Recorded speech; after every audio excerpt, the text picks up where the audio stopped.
দীর্ঘ ৩.৫ বছর পর জরুরি অবস্থা প্রত্যাহার হলো মিয়ানমারে।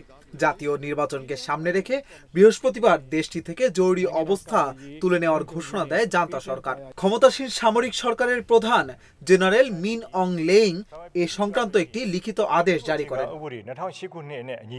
সাংবাদিকদের উদ্দেশ্যে এক অডিও বার্তায় জান্তা মুখপাত্র জো মিন তুন জরুরি অবস্থা প্রত্যাহারের বিষয়টি নিশ্চিত করেন। তিনি বলেন, বহুদলীয় গণতান্ত্রিক সংস্কৃতির পথ সুগম করতে পার্লামেন্ট নির্বাচন আয়োজনের প্রস্তুতি নিচ্ছে সরকার। নির্বাচন সামনে রেখে বৃহস্পতিবার থেকে জরুরি অবস্থা প্রত্যাহার করা হলো। আগামী 6 মাসের মধ্যে নির্বাচন।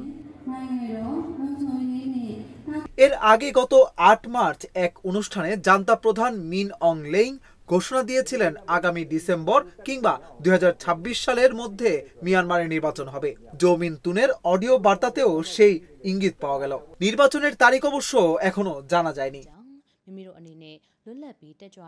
মিয়ানমারের সবশেষ নির্বাচন হয়েছিল 2020 সালের নভেম্বরে। সেই নির্বাচনে ভোট কারচুপির অভিযোগ তুলে 2021 সালের 1 নভেম্বর অভ্যুত্থানের মাধ্যমে ক্ষমতা দখল করে মিয়ানমার সেনাবাহিনী এবং দেশজুড়ে জরুরি অবস্থা জারি করে। ক্ষমতা দখলের পর সামরিক সরকারের প্রধান হন সেনা প্রধান জেনারেল মিন অং লেইং।